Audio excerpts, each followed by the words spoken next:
Accounting no problem में आपका स्वागत है। मैं हूं आरती। आगे बढ़ने से पहले हमारी आपसे प्रार्थना है, कृपया सोचें, आप डेटा एंट्री ऑपरेटर यानी बाबू बनना चाहते हैं या अकाउंटेंट? आप टैली का अधूरा ज्ञान प्राप्त करना चाहते हैं या उसके विद्वान बनना चाहते हैं? यदि आप अकाउंटेंट या विद्वान बनना चाहते हैं तो हमारा आपसे निवेदन है, इस वीडियो सीरीज की सभी वीडियोस को एक एक करके क्रमानुसार ही देखें। वीडियोस को क्रमानुसार देखने के दो तरीके हैं। पहला है हमारी वेबसाइट द्वारा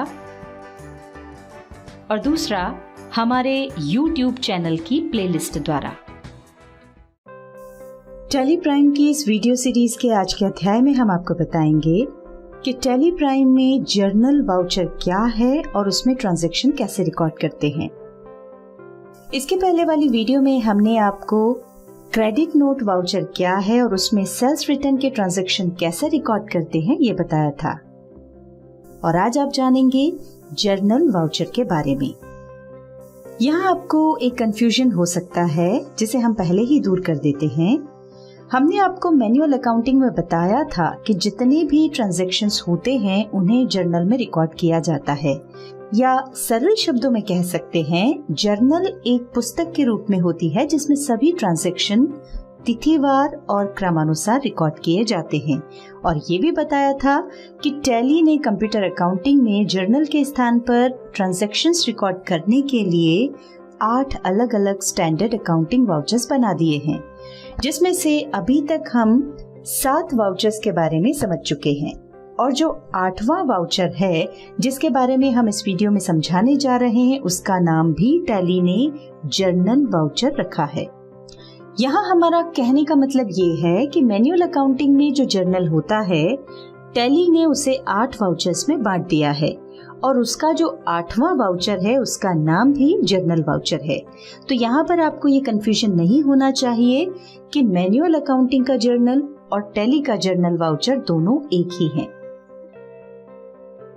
जैसा कि हमने आपको वाउचर्स क्या हैं और उनके उपयोग वाली वीडियो में बताया था, टैली में जर्नल वाउचर में जो एंट्रीज रिकॉर्ड की जाती हैं वो हैं opening entries, rectifying entries, transfer entries, adjustment entries, closing entries, entries regarding dishonor of checks, credit purchases and sale of things other than goods, entries of goods withdrawn by the owner for personal use, etc. अभी सरल भाषा में इतना समझ लीजिए कि जिन transactions को हम टैली की इस वीडियो सीरीज में पहले बताए गए 7 वाउचर्स में से किसी भी वाउचर में रिकॉर्ड नहीं कर पाते हैं, उन्हें जर्नल वाउचर में रिकॉर्ड किया जाता है। यहाँ आपको एक बात और बता दें कि इस वाउचर में एडजस्टमेंट एंट्रीज की जाती हैं, इसलिए इसे एडजस्टमेंट वाउचर भी कहा जाता है। अभी हम आपको इस वीडियो में कुछ सरल एंट्रीज बता रहे हैं।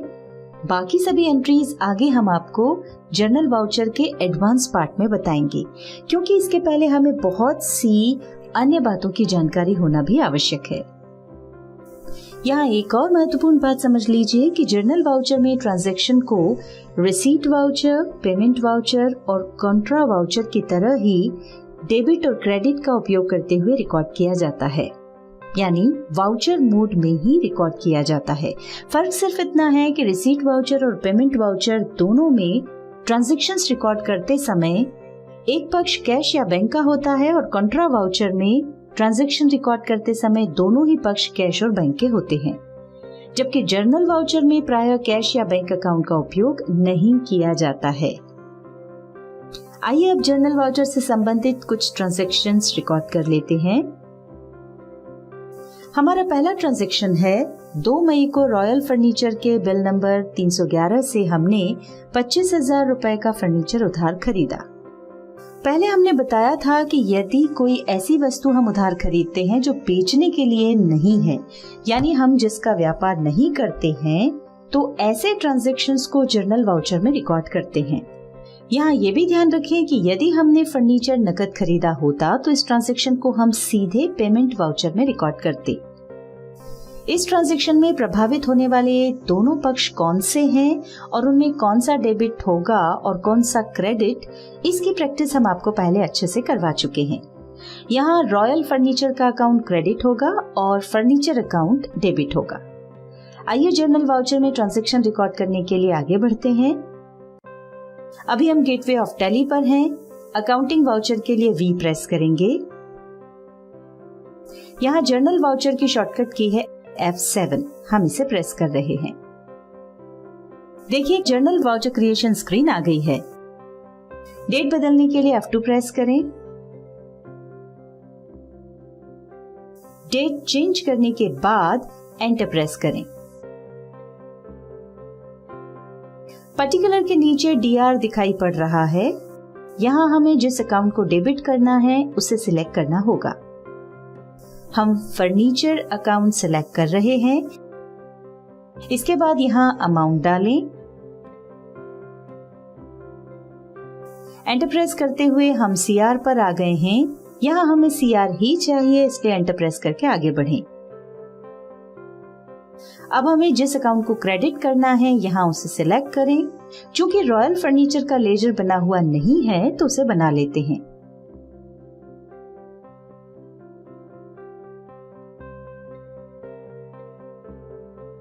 ध्यान रखें इसका लेजर सन्ड्री क्रेडिटर्स ग्रुप में बनेगा। उसका कारण ये है कि ये भी हमारी देनदारी है। देखिए CR में रॉयल फर्नीचर का नाम आ रहा है, साथ ही क्रेडिट में अमाउंट भी आ गया है। यहाँ इसका नरेशन टाइप करें। अब एंटर प्रेस करते हुए इस वाउचर को एक्सेप्ट कर लें।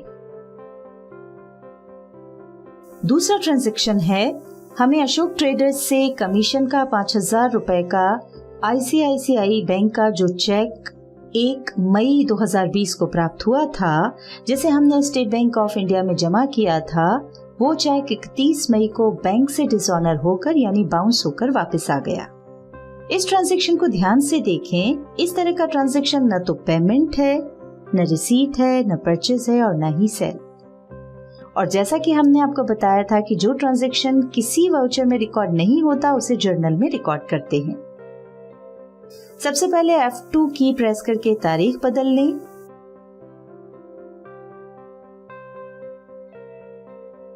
ध्यान दें, हमें जब चेक प्राप्त हुआ था तब हमने सीधे कमीशन अकाउंट को क्रेडिट करके बैंक अकाउंट को डेबिट कर दिया था, पर यहाँ हम कमीशन अकाउंट को डेबिट न करते हुए सीधे उस पार्टी के अकाउंट को डेबिट करेंगे जिसने हमें चेक दिया था, क्योंकि हम कमीशन वापस नहीं कर रहे हैं। कमीशन तो हमें लेना ही है, अब हमें ये अमाउंट उस पार्टी से लेना है, इसलिए यहाँ हम उस पार्टी को डेबिट कर रहे हैं। अब यहाँ पर अमाउंट डाल दें। अब आगे देखते हैं। जब हमें चेक प्राप्त हुआ था तो हमने उसे बैंक में जमा किया था और ट्रांजैक्शन रिकॉर्ड करते समय बैंक के अकाउंट को डेबिट किया था, और अब बैंक ने हमें वो चेक वापस दे दिया है तो हमें बैंक अकाउंट को क्रेडिट करना होगा। यानी हमारा ये ट्रांजैक्शन इस तरह से रिकॉर्ड होना है। DR में तो हमने अशोक ट्रेडर्स सिलेक्ट कर लिया, किंतु CR में लिस्ट ऑफ लेजर अकाउंट में बैंक का नाम नहीं आ रहा है। ऐसा इसलिए है क्योंकि प्राय जर्नल वाउचर में कैश या बैंक अकाउंट का उपयोग नहीं किया जाता है। यही कारण है कि टैली हमें यहाँ ये लेजर्स नहीं दिखा रहा है। इसके लिए आप सीधे कैश या बैंक का नाम टाइप करें। हम state bank of India type कर रहे हैं। देखिए स्टेट टाइप करते ही लिस्ट ऑफ लेजर अकाउंट में बैंक का नाम दिखाई पड़ने लगा है। इसका एक तरीका और भी है। आप लिस्ट ऑफ लेजर अकाउंट में शो मोर पर डबल क्लिक करें। ऐसा करते ही कैश और बैंक से संबंधित सभी लेजर्स के नाम दिखाई पड़ने लगेंगे। आप उनमें से अपनी आवश्यकता के अनुसार लेजर सिलेक्ट कर सकते हैं। हम state bank of India select कर रहे हैं।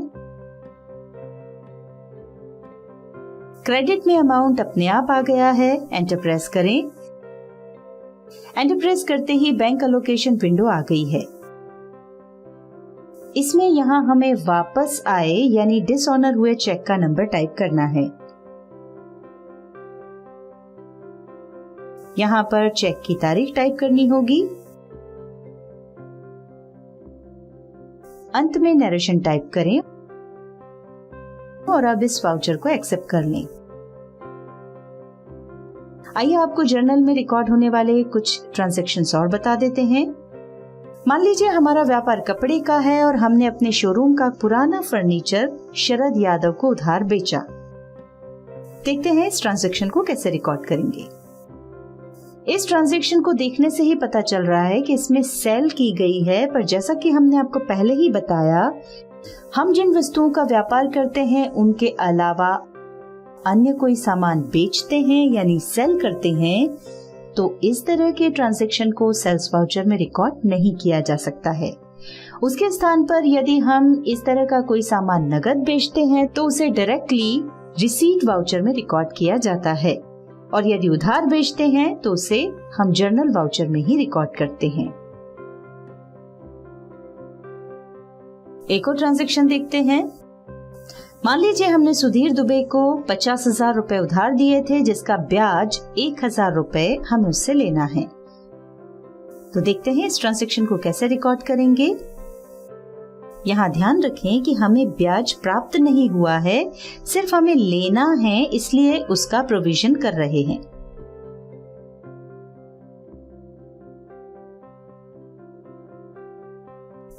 इस वीडियो में आपने जर्नल वाउचर के कुछ सामान्य उपयोगों के बारे में जाना। आगे इंटरमीडिएट लेवल में हम आपको इसके अन्य महत्वपूर्ण उपयोगों के बारे में बताएंगे। इसके बाद वाली वीडियोस में हम आपको बताएंगे कि अभी हमने वाउचर्स में जो ट्रांजैक्शंस रिकॉर्ड किए हैं उन्हें डे बुक में कैसे देखते हैं।